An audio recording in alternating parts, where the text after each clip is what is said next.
In the near future, in the city of Moscow, Oleg and Elena are on a date. During the meeting, Oleg explains that he is a soldier on a 2-week break. The date goes smoothly, and the two end the evening together. Meanwhile, in Paris, as an airplane was preparing to land, suddenly all the electrical systems on the plane shut down. The plane began to fall toward the ground. A global blackout spread across the world, with only a small area in Eastern Europe still retaining light. Oleg and Elena notice that the drones flying around Moscow suddenly freeze in midair. They hurry to the hotel lobby to see what's happening. Everyone in the building gathers there to watch the news. The host explains that this incident was not caused by a natural disaster. Initially, they suspected it was a terrorist attack, but they later discovered that all communication with the rest of the world had been lost. A group of soldiers, led by Mayor Dolmatov, is sent on a reconnaissance mission to Kirov, one of many cities now plunged into darkness. Journalist Olya accompanies the group to document any traces they may find. The government had sent drones into the area, but none of them returned. Dolmatov's team wanders around the city and enters a store, where they use special slime lamps to observe more clearly. Here, they discover that all the residents in the store are dead, even the fish in the tanks. They cannot help but wonder how everyone died, with no signs of an attack. It seems as if everything happened suddenly, with no apparent reason. The group continues investigating other apartments, where everything remains unchanged, as if nothing happened. Once again, everything seems to have happened instantly. As if people just vanished into thin air. Suddenly, one of the soldiers is attacked by a mysterious creature. The group immediately rushed to save him. When the creature saw them, it snatched the soldiers' weapons and jumped out the window to escape. The group immediately opens fire, but the creature seems unaffected by the bullets and continues to flee. They brought the injured soldier onto the plane and asked him if he had seen the face of the attacker. Because it was dark and the struggle was too fast, he could not identify anything. A month later, over 100 million Russians are believed to have died, and the government urges the remaining people to stay calm. However, religious groups are gathering, believing that the apocalypse is near. Meanwhile, Yura, one of the surviving citizens, receives an invitation letter to join the military. Yura lives with his mother, who has Alzheimer's, and he is heartbroken to leave her behind, but he ultimately decides to join the army.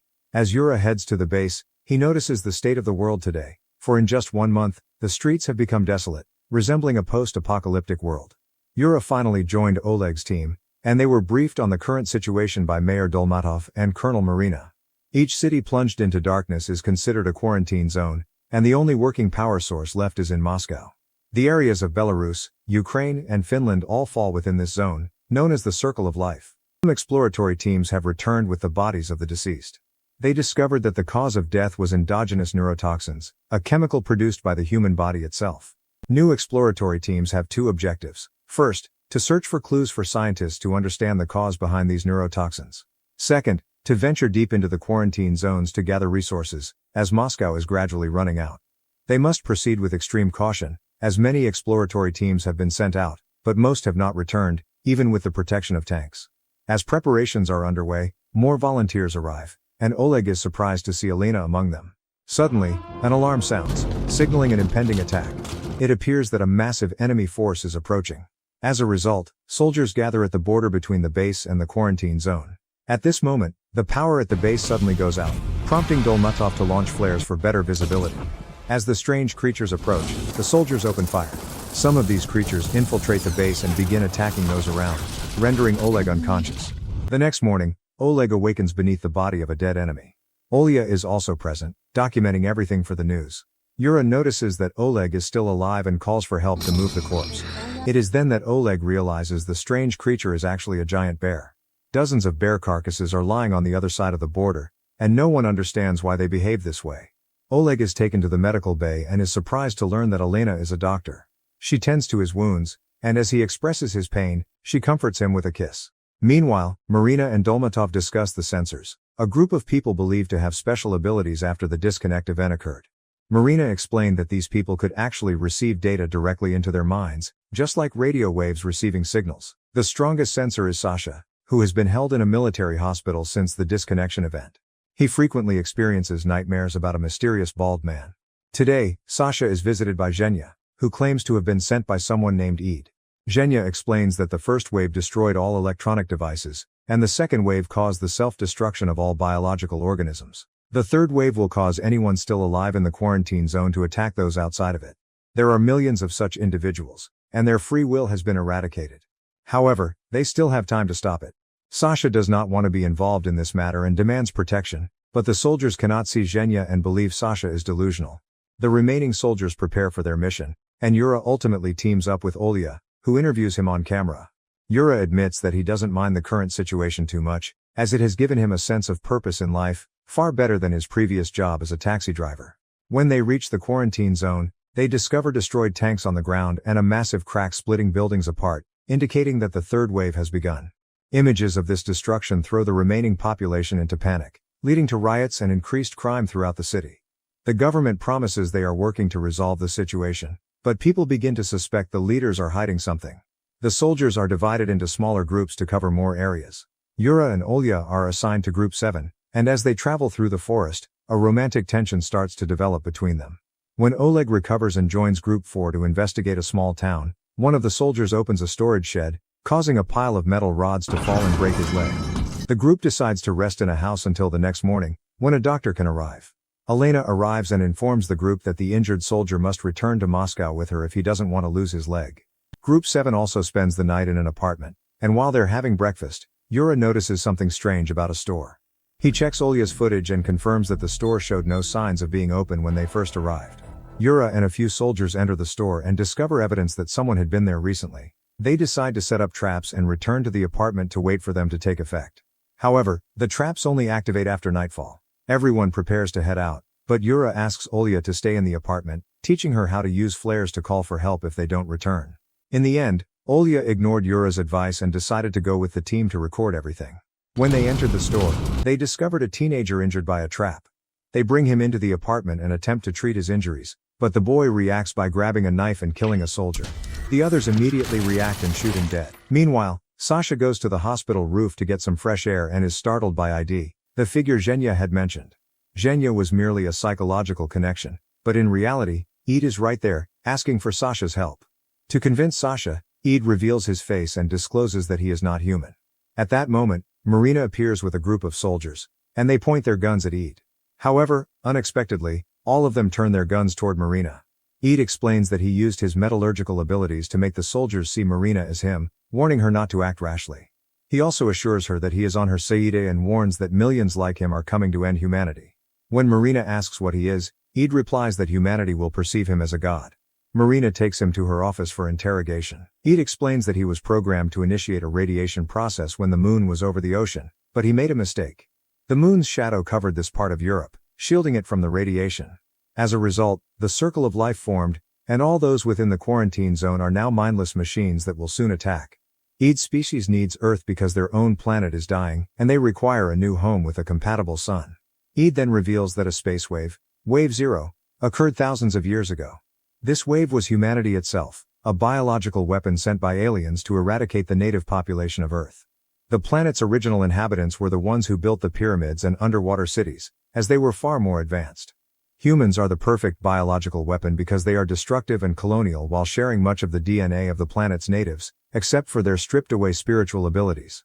The unintended radiation is now causing some people, like Sasha, to regain these abilities.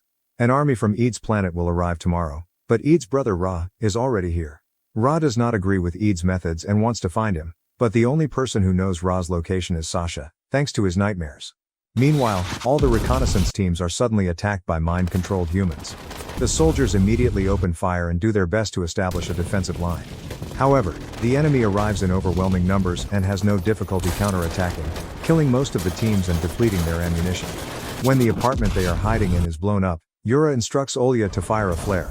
Most other teams are doing the same, but the resources to assist everyone are insufficient. Currently, the remaining members of Team 7 are temporarily hiding on a rooftop to stay out of the enemy's reach. The conversation between Marina and Eid is interrupted by an alert message about the attack, and Eid points out that they are wasting time. All three, along with Zhenya and Sasha, fly back to the base. Throughout the journey, Eid explained that he was immortal as long as no one decided to kill him. When they arrive at the base, Eid puts Sasha into a hypnotic state, and Sasha draws the location of Ra, a skyscraper in Kirov. Eid wants to deploy the remaining army immediately, but when Dolmatov sees his form, he is uncertain if Eid can be trusted. At that moment, a soldier reports that Moscow is also under attack, and Marina convinces Dolmatov that Eid is their only hope. Back to Team 7, They decide to climb down from the building to search for teams that have not sent distress flares. Olya is terrified of doing this, so Yura kisses her to calm her down and gently guides her through the streets. They encounter a few civilians and kill them instantly without speaking. Olya feels frustrated because these people appear normal, but Yura reminds her that the teenage boy earlier also seemed harmless. As if to reinforce his reminder, a new wave of mind-controlled drone-like humans launches an attack. All the remaining soldiers are killed, but Yura continues to fight off the attackers despite being injured in the process. They run into a garage to take shelter, where they treat Yura's wounds and find a car with fuel and keys to use for their escape. At the base, Sasha admits that he feels scared to go, as he is certain that Ra has seen him in his vision.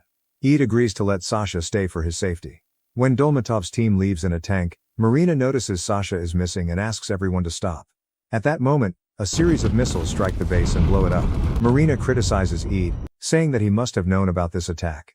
Eid admits this, but explains that if Sasha had been with them, their team would have been wiped out instead of winning the battle. The next morning, Yura and Olga reunite with Oleg and Elena. Their team has also been reduced to a few members and has run out of ammunition. Fortunately, shortly after, Dolmatov's team finds them and requests their participation in the mission to eliminate Ra. Olya and Elena must go with them since there is no longer a base to send them to. A few hours later, the team arrives in Kirov. Dolmatov is surprised not to be attacked, and Eid explains that Ra thinks he is dead at the base. The streets are blocked by mind-controlled people acting like drones, and some enemies jump down from above with bombs. The army continues to advance with tanks, shooting and crushing any enemies that try to stop them. When they reach the skyscraper, Eid takes Yura and a few other soldiers to the rooftop, while the rest stay behind to guard the entrance. The battle is fierce, and they don't know how long they can hold out. So, Oleg leads the civilians to the rooftop after eliminating all the enemies inside. Finally, Eid and Yura met Ra on the rooftop. Yura lunged at him, but Ra simply pushed Yura away, leaving him hanging on the edge of the building. Eid attacked Ra immediately after, and their battle was fairly balanced. However, when Yura climbs back up, a loud explosion rings out from below on the street. Ra was distracted, and Eid took the opportunity to strike him directly, extracting a device from inside Ra's body. Yura immediately rushed over and placed a grenade into the opening, ultimately killing Ra. Now Eid can use his power to free all the mind-controlled people. He announces that the next step is to destroy the aliens arriving on the spaceship, as humans were created to destroy after all. Zhenya doesn't understand why Eid didn't warn them about all this before the blackout event happened. Marina and Oleg also oppose the way Eid was using people. When Eid says that he is the god that humanity deserves, Zhenya attacks him with a knife. However, Eid uses his power to make Zhenya kill Marina instead of him. In a fit of rage, Oleg tries to attack Eid, but Yura stops him, pointing out that Eid is their only hope for the impending invasion. A fight breaks out between Yura and Oleg, and when Olya notices that Yura is defeating Oleg, she takes a gun and shoots Yura to stop the fight. Zhenya tries again to kill Eid, but he easily stops the attack. Oleg considered killing Yura and decided to shoot Eid, but the bullet had no effect. Eid uses his power to make Oleg see everyone as his father, causing him to hesitate. Zhenya can find the real Eid and pull him down with her. Both die as soon as they hit the ground. At that moment, a huge spaceship lands on the buildings. Oleg grabs the device he took from Ra's body and leaves with the girls, after refusing to finish them off. After taking weapons from the fallen bodies, the three step into the spaceship and the automatic door opens, as it is waiting for Ra. Inside, hundreds of aliens are sleeping in pods. When Oleg presses the button on the device, oxygen starts being delivered to the pods. It seems that Ra has to wake them up, and the timer on the pods confirms they will be ready in a short time. The three of them try shooting at these creatures and see that they are actually being killed, but they don't have enough ammunition or time to do it all. Olya notices oxygen tubes on the floor, and when she destroys one, a series of aliens die instantly. The three of them begin destroying all the tubes they can find, halting the invasion. However, when Alina prepares to destroy the last tube, she suddenly hesitates upon realizing that the last pods contain children. The children begin to emerge from the pods, and when Oleg sees them, he drops his weapon, unable to harm these innocent creatures. You have just watched the movie The Blackout. Thank you for watching.